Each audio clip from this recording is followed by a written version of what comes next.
পরেরটা শুনে করে কোনো কোনো লাভ কোনো ফায়দা কারোর নেই, কিচ্ছু নাই। ঠিক আছে, আমাদের মানুষদের দোষ কি জানেন? যেখানে বেশি অশ্লীলতা সেখানে কিন্তু কেউ যে কোনো কিচ্ছু বলে না, ওগুলো আমাদের ভালো লাগে, প্রচণ্ড পরিমাণে ভালো লাগে অশ্লীলতাকে। ঠিক আছে, ভালোই যদি না লাগতো সেখানে এত সমর্থন এত দর্শক কখনোই হতো না।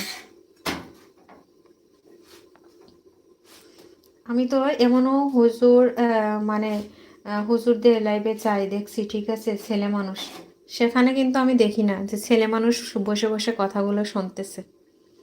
মেয়েদের দেখি, হুজুর এটা করলে কি হবে, হুজুর ওইটা করলে কি হবে। আমি নিজে দেখেছি, সেখানে ছেলেদের দেখা যায় না, খুব কম। তার লাইভে যদি 50 জন লোক থাকে, 10 জন দেখি ছেলে আর 40 জন মেয়ে।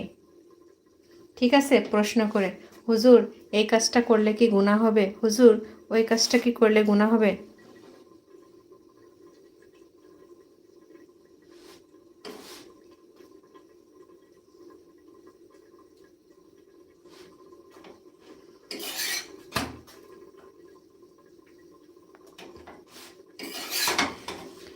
অথচ সেই পুরুষরাই আমাকে এসে আবার এখানে আমাকে হেদায়েত দিচ্ছে, আমার পাপ পুণ্যের হিসাব করতেছে।